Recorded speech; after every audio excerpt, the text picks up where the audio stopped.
마태복음에서 이때로부터라는 말은 정말 중요한 말입니다.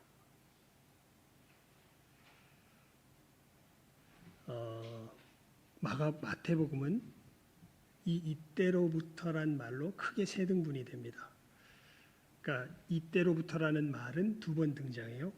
하지만 이 두 번 등장하는 이때로부터라는 말이 마태복음을 전체적으로 세 등분으로 아주 명확하게 구분을 지어주는데요. 첫 번째 이때로부터가 언제 나오냐면 마태복음 4장을 한번 펴보십시오. 마태복음 4장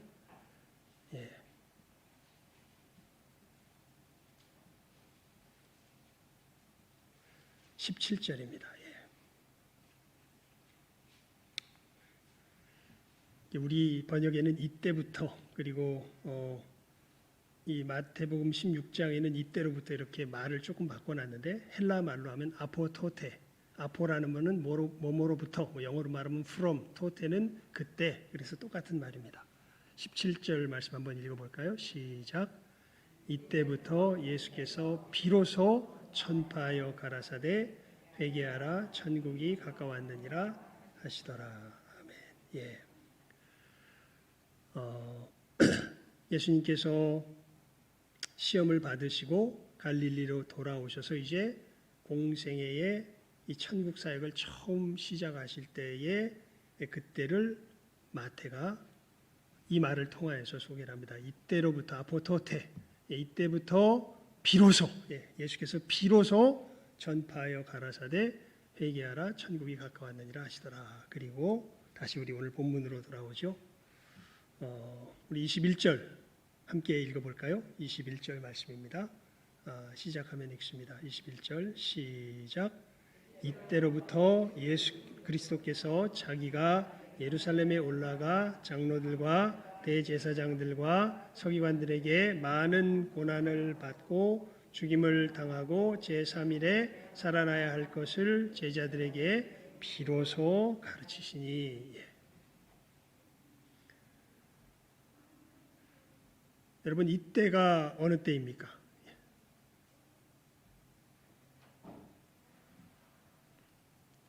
이때는 다른 때가 아니라 예수님이 가이사랴 빌립보라는 곳으로 제자들을 이렇게 데리고 가요. 가이사랴 빌립보가 가봤습니다. 제가 우리 성지순례 통화에서 저 이스라엘 북쪽에 끝에는 정말 비옥한 곳이더라고요. 모든 이스라엘로 들어가는 모든 수원이, 물의 근원이 거기에서부터 비롯되는 것이 바로 가이사랴 빌립보더라고요. 거기 가면은 로마가 거기 가이사랴 빌립보에 큰 신전을 세워놨습니다. 어떻게 보면 이스라엘 모든 백성들을 자기들의 신으로 오염시키려는 어떤 그런 뜻이 있었던 것 같아요. 거기에 그러니까 로마의 웅장한 어떤 이 위압적인 통치의 힘이 보여지는 그곳에 예수님께서 제자들을 데리고 가셔가지고 이제 제자들에게 물어보는 거예요. 예수님께서 우리 16장까지 보게 되면은 이제 정말 이 갈릴리 지역에서 이 예수님의 신적인 권능을 아주 충만하게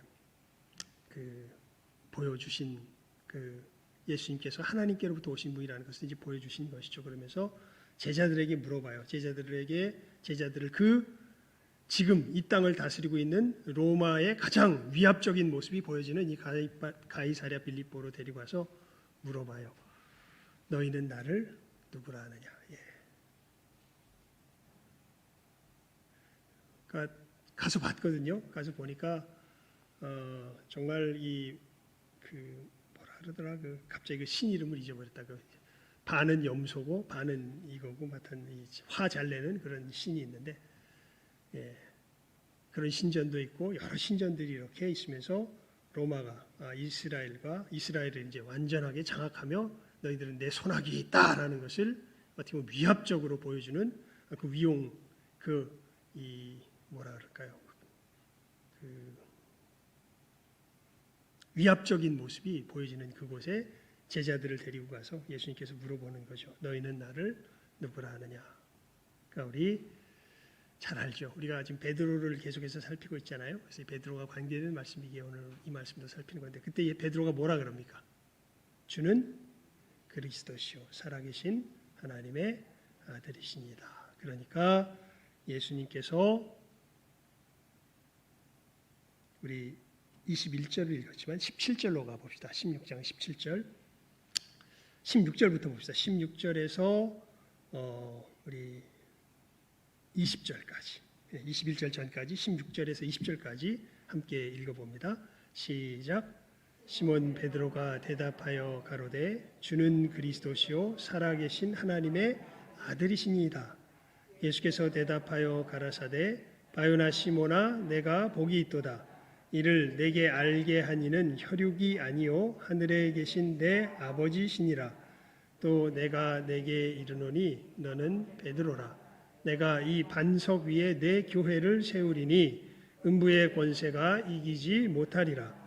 내가 천국 열쇠를 내게 주리니 네가 땅에서 무엇이든지 매면 하늘에서도 매일 것이요 네가 땅에서 무엇이든지 풀면 하늘에서도 풀리리라 하시고 이에 제자들을 경계하사 자기가 그리스도인 것을 아무에게도 이르지 말라 하시니라. 아멘. 예. 그러니까 이제 예수님께서 그곳에서 내가 누구냐 물어봤는데 베드로가 대답하지요. 주는 그리스도시요 살아계신 하나님의 아들이십니다. 그러니까 예수님께서 베드로를 축복하십니다. 바요나 시몬아 내가 복이 있도다. 이를 내게 알게 한 이는 혈육이 아니라 하늘에 계신 내 아버지다. 내가 베드로다. 반석이다. 내가 이 반석 위에 이 베드로 위에 이 고백 위에 내 교회를 세우리니 음부의 권세가 이기지 못하리라. 놀라운 축복을 누가 받습니까? 이 베드로가 받지요. 예. 내가 천국 열쇠를 내게 줄 것인데 네가 땅에서 매면 하늘에서도 매일 것이고 땅에서 풀면 하늘에서도 풀릴 것이다. 예, 참 놀라운 축복을 하십니다. 주님께서 베드로에게. 자, 그리고 말씀이 시작되는 거죠. 이때로부터. 그러니까 이때는 여기서 이때는 어느 때겠습니까? 베드로가 예수님이 누구신지를 뭐예요? 고백한 때로부터. 그 위용 앞에서도 그 로마의 어마어마한 위압 속에서도 예수님께서 주님이신 것을 예수님께서 그리스도신 것을 예수님께서 하나님의 아들이신 것을 분명하게 고백하는 그 고백을 받은 후로부터 예수 그리스도께서 비로소 제자들에게 무엇을 가르치시냐 하면 무엇을 가르치십니까? 그 내용이 21절 말씀이죠. 우리 시작 한번 읽습니다. 시작. 이때로부터 예수 그리스도께서 자기가 예루살렘에 올라가 장로들과 대제사장들과 서기관들에게 많은 고난을 받고 죽임을 당하고 제3일에 살아나야 할 것을 제자들에게 비로소 가르치시니. 이 얘기는 이 고백을 받기 전에는 이 예수님께서 십자가에서 죽으시고 부활하시는 이 교훈에 대해서는 말씀하신 적이 있다 없다? 없다. 그 전에는 안 가르치셨다 이것에 대해서. 왜냐하면 그러니까 이때로부터 비로소 어떻게 해요? 가르치시니 이렇게 나와 있죠.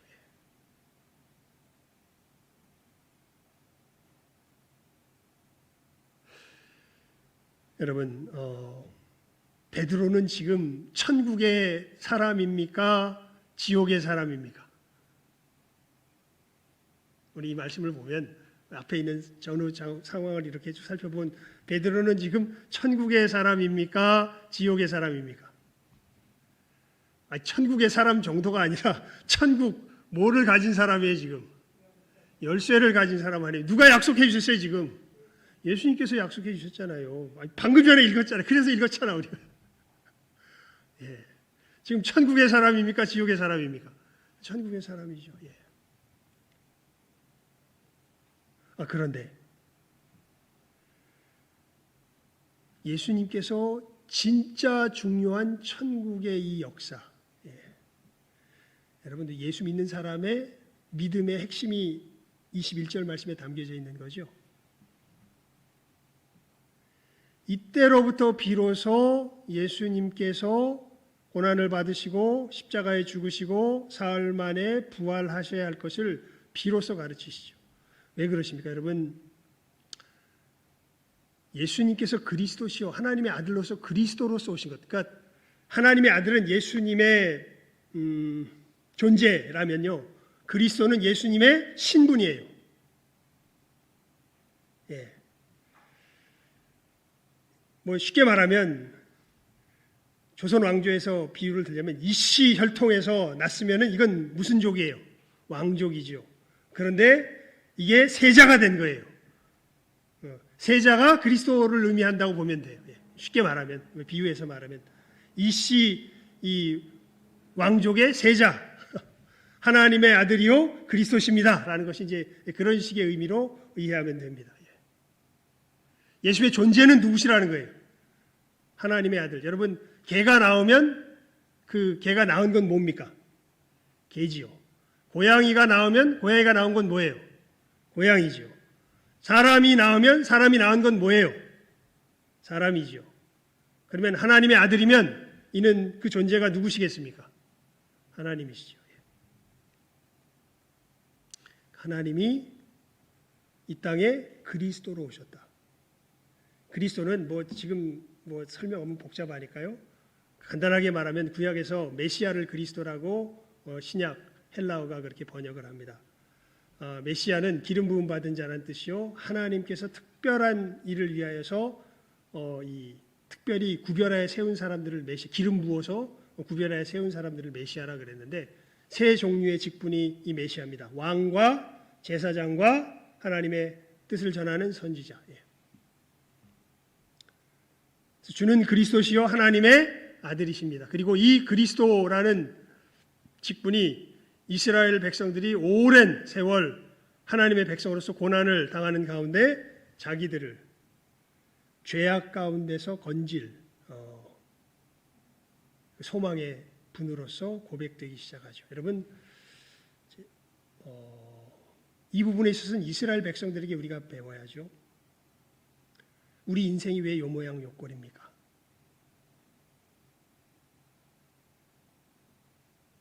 여러분, 여러분의 인생이 왜 그 모양일까요?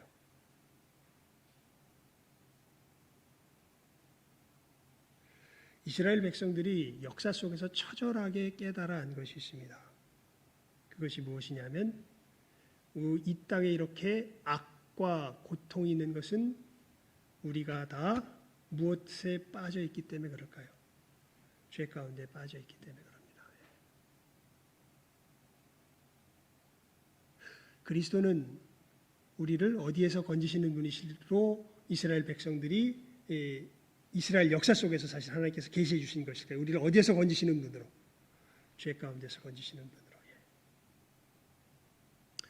우리 마태복음 1장을 한번 펴볼까요? 마태복음 1장입니다. 21절 말씀. 마태복음 1장 21절 말씀. 우리 함께 읽습니다.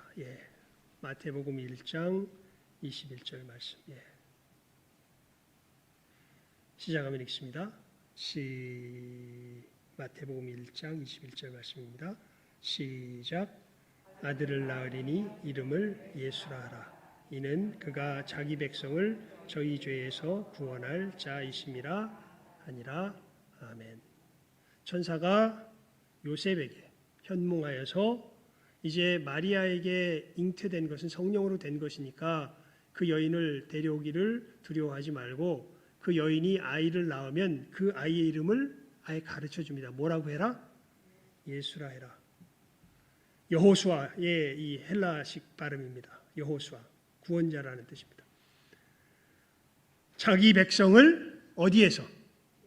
저희 죄에서 구원할 자이십니다. 자, 여러분, 그런데 지금 이 베드로가 예수님이 누구신지를 놀랍게도 예수님 앞에서 제대로 고백을 한 거예요. 예수님은 하나님의 아들이시오, 살아계신 하나님의 아들이시오, 이 그리스도십니다. 그리스도시오, 살아계신 하나님의 아들이십니다. 근데 예수님이 말씀하세요. 베드로야, 아니 우리 모두에게요. 내가 하나님의 아들로서 그리스도로 온 것 자체가 너희들을 죄에서 구원하지 못한다. 이 내가 고난을 받고 십자가에서 죽고 사흘 만에 부활해야 너희가 죄에서 구원을 얻게 된다. 이것을 16장 21절 말씀에 의하면 이제 이때로부터 비로소 누구들에게 가르치시기 시작하신 거예요. 제자들에게 가르치시기 시작하신 거예요.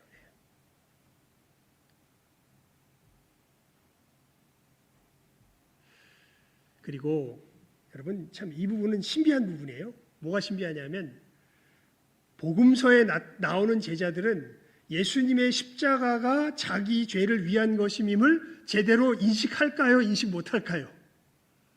인식 잘 못해요. 예.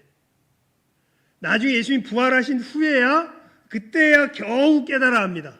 예수님의 십자가가요. 아니 심지어는 예수님께서 십자가에 죽으시고 부활하신 주님을 만나기 전에 그 상황에도 이 사람들은 예수님의 십자가의 역사가 우리의 구원의 역사라는 걸 알면 예수님이 십자가에 죽으셨을 때 우리는 사실 기뻐해야 돼요.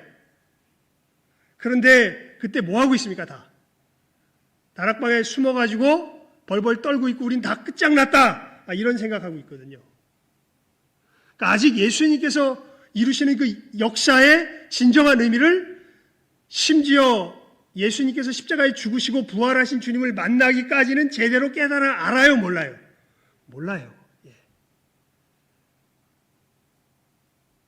그래서 여러분 이거 분명히 아셔야 돼요. 복음서에 나오는 제자들의 모습이 스탠다드 신앙인들이 아니에요. 표준적인 신앙인들이 아니에요.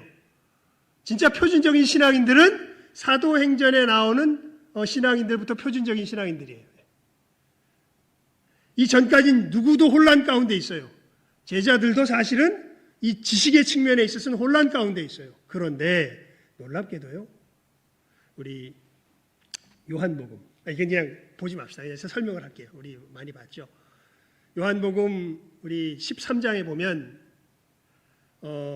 예수님께서 세족식 하는 장면이 나옵니다. 그러니까 이 예수님께서 십자가에 죽으시기 전에 마태, 마가, 누가복음에서는 성찬식 하는 장면이 나오는데 그리고 세족식 하는 장면은 기록을 안 하는데 요한복음은 성찬식 하는 장면은 기록을 안 하고 세족식 하는 장면을 기록을 해요. 특이하게. 그러면서 뭘 이야기해 주냐면 거기서 예수님께서 갑자기 이 성찬을 다 마치신 후에 이제 허리에 갑자기 띠를 뚫고 제자들 발을 씻기시겠다고 일어나서 이렇게 발을 씻기시려고 그래요. 여러분 발을 씻기는 것은 누구나 하는 일이냐면 종이나 하는 일입니다. 예. 그러니까 제자들이 화들짝 놀래요. 특히 베드로가. 예. 그러면서 예수님, 그러니까 베드로는 정말 예수님 사랑하는 사람이에요. 여러분 베드로가 나이 많을 것 같아요? 예수님이 나이 많을 것 같아요? 베드로가 많을 것 같아요. 제가 볼 때는. 예, 베드로가. 예. 근데 베드로에게 예수님은 누구세요? 주님이세요. 어떻게 주님이 종처럼 내 발을 씻기십니까? 절대 못 씻기십니다. 베드로가 완강하게 주님께 거부합니다. 발을 씻기시려고 하는 주님께. 그러니까 예수님께서 오늘 말씀처럼 너무 충격적인 말씀을 하세요. 발을 씻기려고 하는데 베드로가 막으니까 예수님이 뭐라 그러시냐면 내가 네 발을 씻기지 않으면 네가 나와 상관이 없다. 이렇게 말씀하세요. 와, 그러니까 쉽게 말해 이런 거예요. 관계 끊어. 베드로가 거기서는 한코 죽지요. 푹 죽어가지고 아이고 예수님 관계를 끊으시면 되나요? 그래서 뭐라 그럽니까? 그럼 차라리 나보다 예수님은 높으셔야 돼. 그러니까 차라리 나를 목욕을 시켜주십시오. 이렇게 이제 베드로가 예수님께 부탁을 합니다. 그러니까 예수님께서 뭐라 그러신 줄 아세요? 이런 건 성경을 펴서 읽어야 훨씬 더 생동감이 있는데 지금 또 이 코로나 시절에 또 이 화면 앞에서 이거 찾으라 저거 찾으라 그러면 또 여러분들 헷갈릴까 봐 그냥 제가 말로 설명을 드립니다. 하나님의 기록된 말씀에서 보면 훨씬 힘이 있는데요. 예수님이 그렇게 말씀하시죠. 한 번 목욕한 사람은 다시 목욕할 필요 없다. 즉 무슨 얘기냐면 이미 그때의 베드로는 그 몸이 예수님으로 인해서 다 어떻게 된 사람이라는 거예요. 씻겨진 사람이라는 거예요. 한 번 목욕한 사람은 다시 뭐 할 필요 없다? 목욕할 필요 없다. 하지만 내가 뭐는 씻어야 되겠다? 네 발은 씻어야 되겠다. 그러니까 베드로가 어떻게 해요? 예수님 앞에 발을 내놓죠. 우리 예수님 발을 씻기시죠. 너희들이 지금 내가 하는 것을 지금은 알지 못할 터인데 후에는 너희들 알게 될 거다. 너희들도 내가 한 것처럼 나중엔 해야 될 거다. 이렇게 예수님께서 말씀하십니다. 그러니까 여러분, 지금 이 예수님의 그리스도 되심, 하나님의 아들 되심을 고백하는 이때 베드로는 하나님의 사람, 천국의 백성이에요, 아니에요? 천국 백성이에요. 왜 이것을 지금 이걸 강조하기 위해서 굉장히 오랜 시간 성경을 통해서 제가 여러분들에게 이 사실을 보여드렸죠. 왜 이것을 이렇게 오랜 시간 천국 백성이라는 것을 보여드리려고 애를 썼을까요? 23절 말씀 때문에 그렇습니다. 우리 함께 읽습니다. 23절 말씀 시작하면 읽습니다.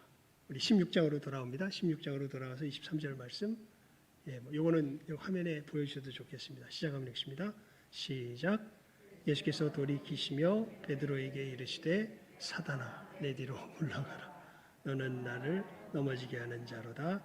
내가 하나님의 일을 생각지 아니하고 도리어 사람의 일을 생각하는도다 하시고 아멘. 갑자기 베드로가 뭐가 됩니까? 여기 말씀에 보면 베드로가 뭐가 돼요? 사단이 돼요. 그러면 일단 앞에서 잔뜩 이야기를 해놨으니까 여러분들이 이제 의심이, 이 베드로 이때 그러면은 천국 백성인 거야, 아닌 거야? 다시 말씀드려, 천국 백성입니까, 아닙니까? 그러니까 뭘 씻어야 돼요? 그러니까 발은 늘 예수님 앞에 씻김을 받아야 되는 거죠. 하지만 여러분, 우리가 이렇게 천국 백성임에도 이 땅 위에서는 무슨 짓을 할 수 있는 거예요? 마귀 짓을 할 수 있는 거예요. 누가? 여기 23절 예수께서 누구에게 말씀하시는 거예요? 베드로. 누가 마귀 짓을 할 수 있었던 거예요? 베드로가.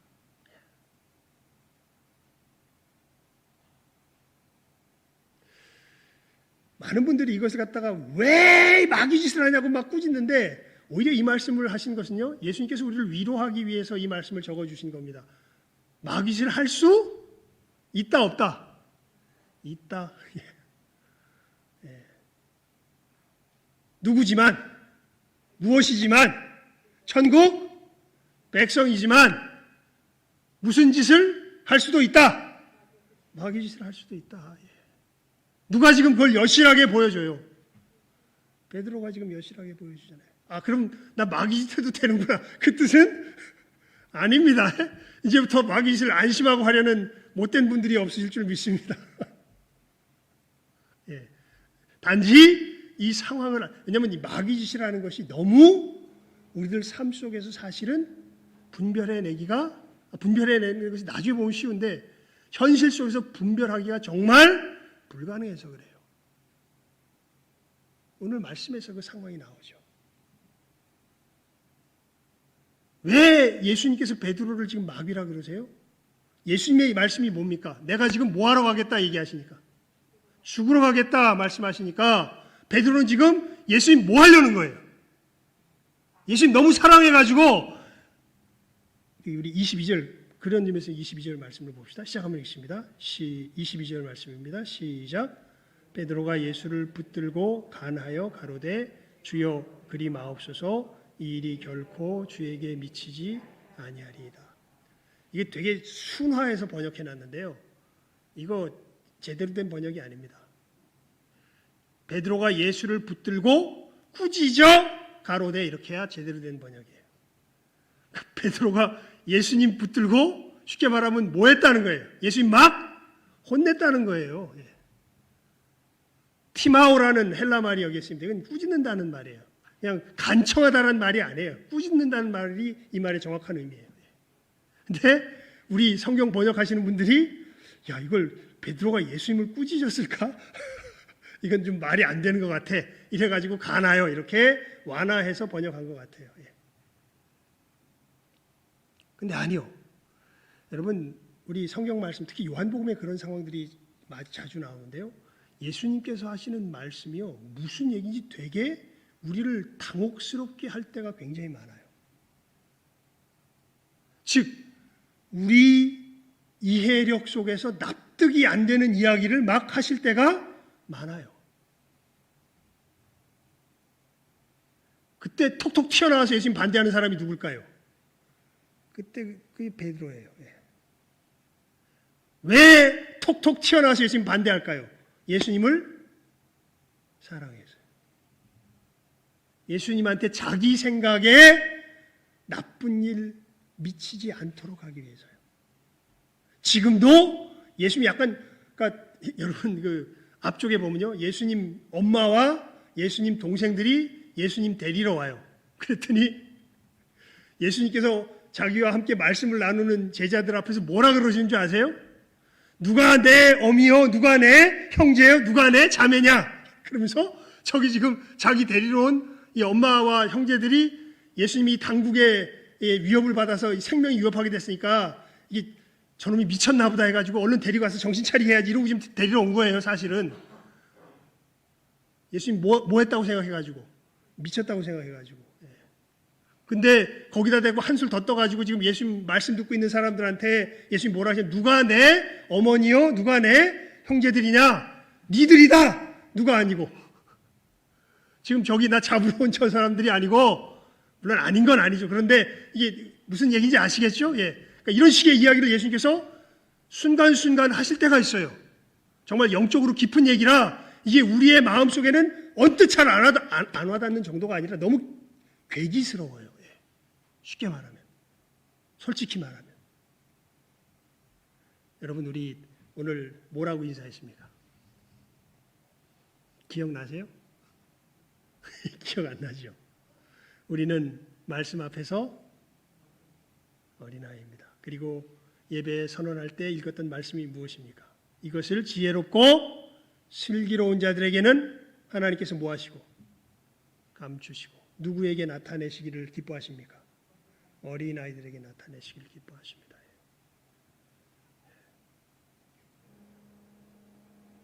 그래서 우리가 뭐라고 인사했어요? 말씀 앞에서 뭐가 됩시다? 어린아이가 됩시다. 근데 이건 되고 싶어도 잘 안 된다는 상황이 지금 오늘 우리가 읽은 본문 말씀인 거예요.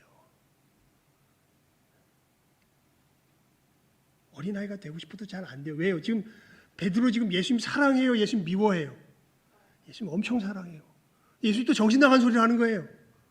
아이, 네가 나를 그리스도라고 이야기한 것이 중요한 것이 아니라 내가 그리스도라면 이때로부터 비로소 가르친 내가 그리스도로서의 제대로 이 구원의 역사를 이루려면 내가 예루살렘에 올라가서 고난을 받고 십자가에 죽고 다시 부활해야 한다. 이것을 비로소 가르치십니다. 그러니까 베드로가 듣고 깜짝 놀란 거예요. 아니, 예수님 무슨 소리예요? 지금 올라가가지고 저 썩어 빠진 정부를 뒤엎고 우리들을 갖다가 강요로 세워가지고 이 새로운 정부를 세워서 이 나라를 깨끗하고 새롭게 만들어야 될 예수님께서 죽다니요. 이런 무슨 정신 나간 소리를 하고 계세요. 지금 예수님을 조용한 데로 데리고 가가지고 지금 뭐 하고 있는 거예요, 베드로가? 아까 이 간하여가 무슨 뜻이라 그랬습니까? 꾸짖고라는 뜻이라 그랬잖아요. 꾸짖고 있는 거예요. 그리 마옵소서. 이 일이 결코 주에게 미치지 아니하리이다.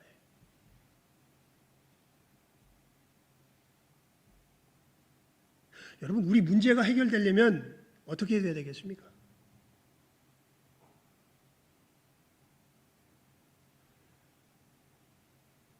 이스라엘의 이 하나님을 제대로 섬기지도 못하고 외세의 압제에 눌려있는 이 상황이 해결되려면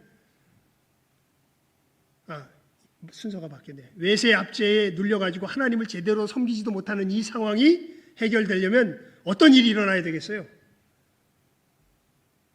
강력한 정의로운 통치자가 딱 서가지고 이 부정부패한 하나님의 뜻이 제대로 실현되지도 못하도록 이 사회 속에서 여러 가지 악을 행하고 있는 이 썩어빠진 지도자를 싹 걷어내고 제대로 된 사람들 세워서 이 나라를 힘있게 하고 이 로마를 갖다가 이 군사력을 앞세워가지고 쫓아내고 이 땅을 좀 새롭게 하고 이게 우리들이 갖는 아주 자연스러운 생각 아니에요.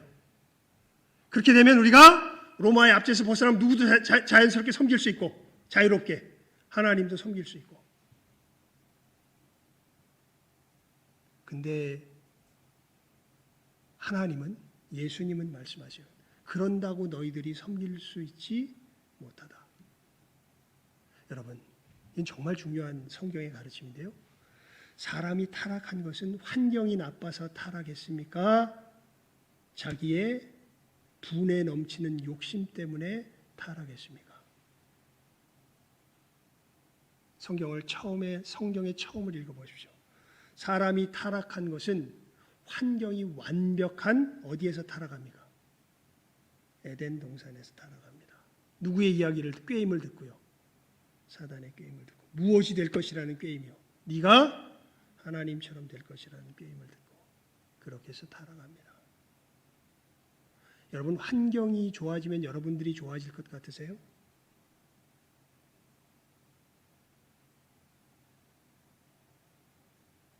정부가 바뀌면 이 나라가 좋아질 것 같으세요?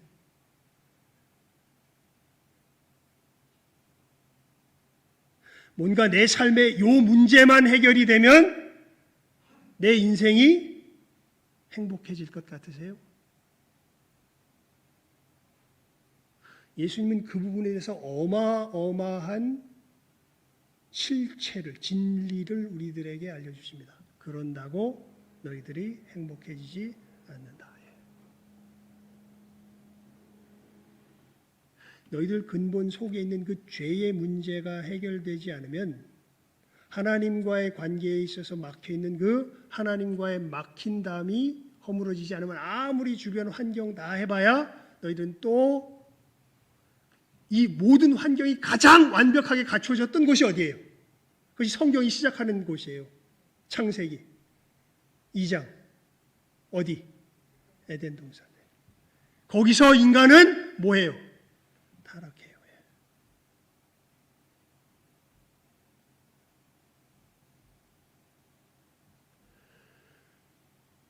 우리 속사람이 새로워져야죠.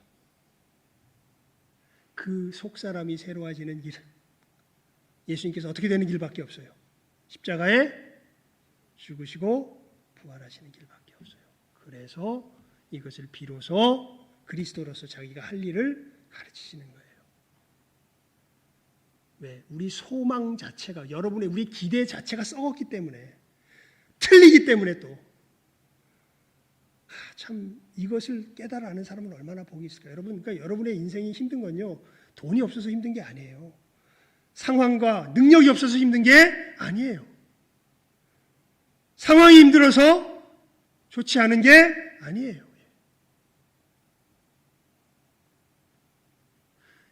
여러분 소망이 이루어지면 주변이 어떻게 되는 줄 아세요? 지옥이 되어버립니다. 그거 아십니까? 여러분의 소원이 진짜 제대로 이루어지잖아요. 그럼 여러분 주변은 다 뭐가 돼요? 지옥이 되어버려요. 능력이 없어서 여러분 소원이 안 이루어져서 그렇지, 여러분 뜻대로 여러분 주변이 되면요, 거긴 지옥입니다. 오직 누구의 뜻이 서야 거기가 천국이 돼요. 그래서 기독교인인 우리가 주님께서 가르쳐 주신 기도를 늘 하는 기도가 있죠. 하늘에 계신 우리 아버지여, 이따 우리 찬송도 부를 거잖아요. 이름이 거룩히 여김을 받으시오며 나라의 임하옵시며, 그 다음이 뭐예요? 뜻이 하늘에서 이룬 것 같이 어디서도요? 땅에서도 이루어지이다. 누구의 삶에서? 내 삶에서.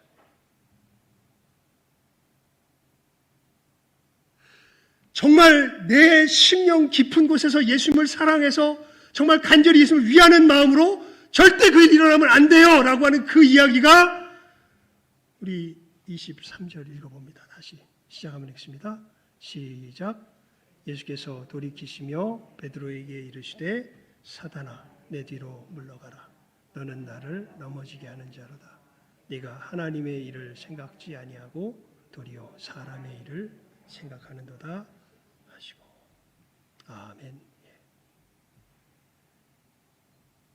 여러분, 우리가 최선을 다해서 우리의 최고의 진실함을 쏟아부어서 정말 최선의 모든 것을 쏟아부어서 사랑하며 행하는 그 일이 기껏해야 무슨 일이 되고 말아요? 사람의 일이 되고 말아요. 그리고 이것은 누구에게 이용당하는 길이 되고 말아요. 사단에게 이용당하는 일이 되고 말아요.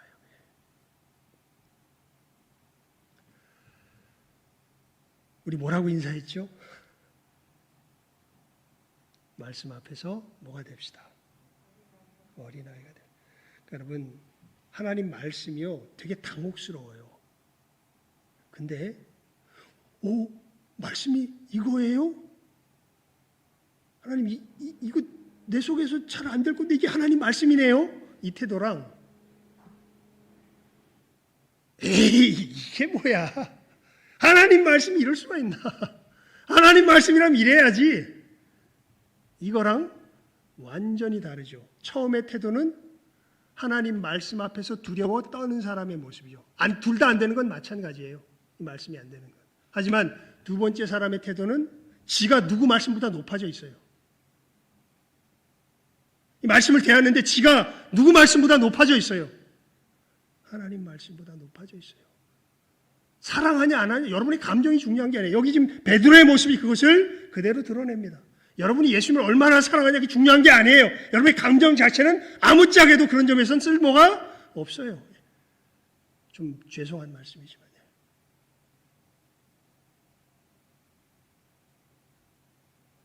정말 그 속에서 주님의 말씀을 높인다면 이렇게는 못하죠. 예수님 무슨 말씀이세요? 이게 어린아이 같은 그래서 여러분 이 어린아이의 모습의 최고봉을 보여준 사람이 누구냐 하면 우리 믿음의 조상 아브라함입니다. 언제 보여줬습니까? 자기 아들 이삭을 바칠 때. 하나님이 네 아들 이삭을 바쳐라 그러니까 그냥 이 미친 사람이에요. 이게 정신 나간 사람이에요. 사실 우리 사회적으로 말하면 여러분 옆에 이런 사람 있으면 여러분 신고해야 됩니다. 멀쩡히 있다가 갑자기 지 아들을 갖다가 침대 위에다가 칭칭 지어갖고서 식칼을 들고서 지금 죽이려고 그러고 있어요. 왜 그러냐 그랬더니 하나님이 바치라 그랬다. 어떻게 해야 되겠습니까? 어떻게 해야 되겠어요?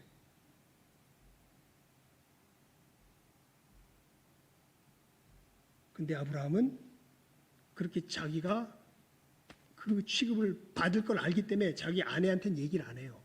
그리고 자기 시종들도 산 밑에다 내려두고 올라가요. 그리고 마지막까지 이야기 안 하다가 그 순간이 돼서 아들에게 이야기하고 그냥 행해요. 근데 놀랍게도 그게 참 이삭이 놀라운 점이에요. 분명히 아브라함이 그거 하면 저항할 수 있었을 때 저항 안 해요. 그냥 거기서 이삭이 그렇게 묶입니다. 그리고 아브라함은 정말 내리쳐서 죽이려고 그래요. 왜요? 누가 바치라 그랬으니까. 하나님 바치라 그랬으니까. 그러니까 하늘에서 무슨 음성이 들려요? 아브라함아 그러지 말아라. 이제야 네가 나를 경외하는 줄 내가 알겠다. 하나님께서 그렇게 말씀하시죠.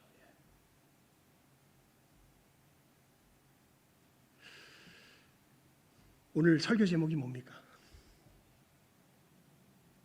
반전의 새 생명입니다. 우리의 생각을 넘어가 버려요. 제일 위험한 사람이 누군 줄 아세요? 신앙생활 한다고 하는 사람 중에 성경 말씀을 굉장히 잘 아는 척하면서 저처럼 자기 생각으로 하나님의 말씀을 뭐 해버리는 사람들, 제한해버리는 사람들, 진짜 위험한 사람들입니다. 진짜 하나님의 사람은요, 하나님 말씀 앞에 뭐가 되는 사람들이에요? 어린아이가 되는 사람들이에요. 어린아이가. 예수님께서 발을 씻겨야 되는 이유가 여기에 있습니다. 우리는 자기도 모르게, 그리고 또 이 말씀이 위로가 되는 게, 이게 경고가 되면서도 위로가 되는 게, 우리는 자기도 모르게 이 썩어질 육신을 가지고 살아가면서 자기도 모르게 우리 생각이 누구 말씀보다 높아져 버려요. 누구처럼? 베드로처럼 우리 생각이 누구 말씀보다 높아져 버려요. 하나님 말씀보다 높아져 버려요. 그러면 예수께서 발을 씻겨줘야 돼. 그래가지고 다시 우리 생각을 누구 말씀 아래로 내려야 돼요. 하나님 말씀 아래로 내려야 돼요. 사실은 믿음의 삶은 다른 것 아닙니다. 이것의 반복이에요. 여러분, 저도 그렇습니다. 저도 어느 때인가 어느 틈엔가 내 생각을 하나님 말씀보다 높여버려요. 그러면 너무 감사하지요. 내 삶에 뭐가 찾아올까요? 고난이 찾아옵니다. 우리 요 말씀 읽고 말씀을 맺읍시다. 시편 119편 67편 119편 67절 71절입니다. 시편 119편 67절과 71절 두 절 말씀입니다. 예, 한번 이건 찾아보십시오. 여러분, 우리 방송 중에서도 여러분 또 안 보는데 뭐 이러지 마시고 하나님이 보고 계십니다. 예. 119편 67절과 71절 71절을 먼저 읽고 67절을 나중에 읽습니다. 두 절 말씀 우리 함께 읽어봅시다. 시편 119편 71절 67절 말씀입니다. 거꾸로 읽습니다. 그래야 이해가 쉬워요. 예. 순서를 바꿔서 71절을 먼저 읽습니다. 시편 119편 71절과 67절 두 절 말씀입니다. 시작하면 함께 읽습니다. 시작. 고난 당한 것이 내게 유익이라. 이로 인하여 내가 주의 율례를 배우게 되었나이다. 고난 당하기 전에는 내가 그릇 행하였더니 이제는 주의 말씀을 지키나이다. 아멘. 이 뭐가 복된 줄 정말 기가 막힌 고백이죠. 고난 당한 것이 내게 무엇이다? 유익이다. 왜요? 이로 인하여 내가 주의 율례를 배우게 되기 때문에요. 우리 인생의 문제가 뭐라고요? 내 생각이 누구 생각보다 높아져 있는 게, 하나님 말씀보다 높아져 있는 게 우리 인생의 문제 아닙니까? 근데 이게 누구도 자꾸 이 오류 가운데 빠지게 되는 게 오늘 말씀의 상황이에요. 심지어 천국 열쇠를 가진 누구도, 베드로도 이 오류에 자꾸 어떻게 돼요? 빠지게 되는 게 우리들의 현실이거든요.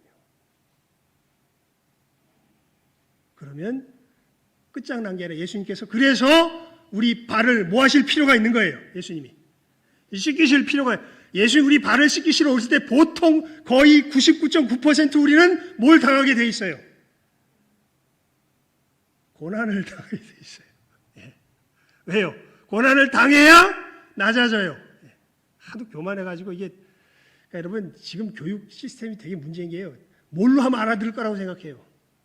말로 하면 알아들을 건데 말로 해서 알아들을까 안 들을까? 안 들어먹습니다. 착각하지 마십시오. 못돼 처먹어가지고 말로 하면 절대 안 들어먹습니다. 뭐가 임해야 알아요? 고난이 임해야 알아요.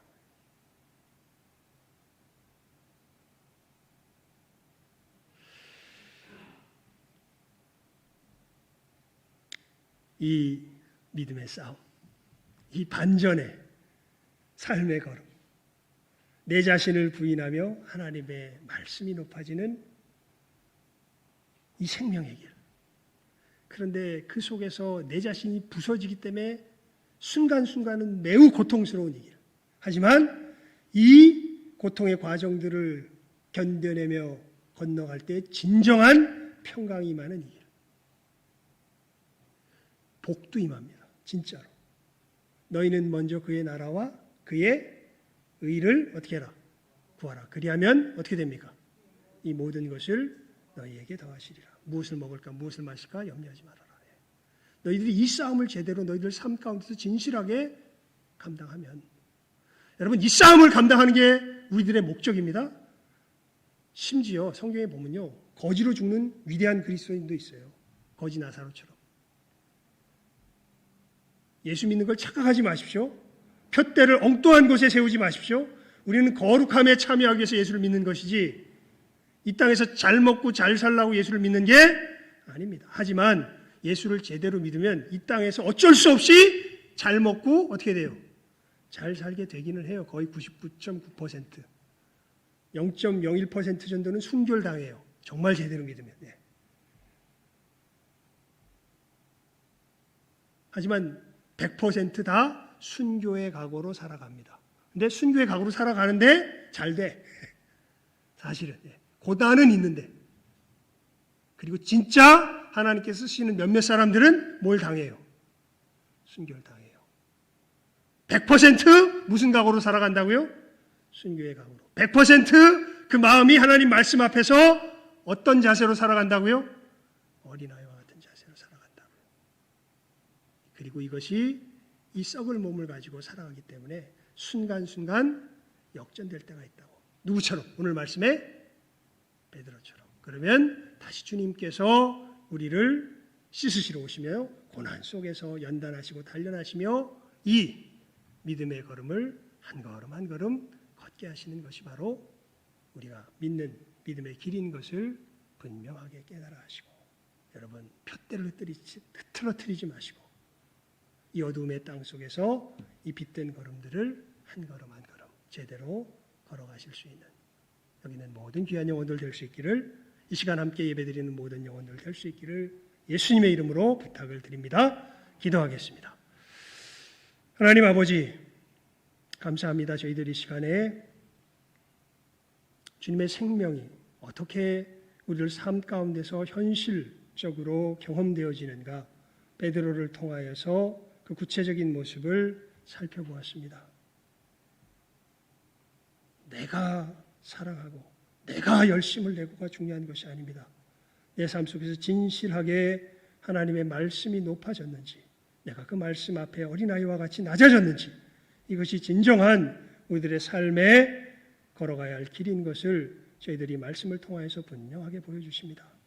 주님, 이 생명의 길을 걸을 수 있도록 우리를 늘 돌보아 주시며, 우리의 발이 우리도 모르는 사이에 더러워질 때마다 우리에게 찾아오셔서 씻기시는 주님이시오, 고난 가운데 우리를 정케하시며 이 생명의 좁은 길을 한 걸음 한 걸음 걷게 하시는 참으로 놀라운 우리의 구원의 주님이신 것을 저희들 다시금 이 말씀을 통하여서 마음속에 새기며 우리들의 걸어갈 길을, 또 이 예배 시간을 통하여서 우리의 삶의 현장을 내다보며 참으로 하나님 앞에 어떤 길을 걸어가야 할지 저희들 우리 마음 가운데 이 시간 결심하는 시간을 갖습니다. 하나님, 주님을 붙들고 말씀을 높이며 어린아이와 같이 삶을 걷고자 하는 놀라운 은혜의 결단이 있는 복된 이 기도의 시간 되게 하여 주시기를 간절히 바라옵고 소원하오며 모든 것 예수님의 이름으로 기도드리옵나이다. 아멘.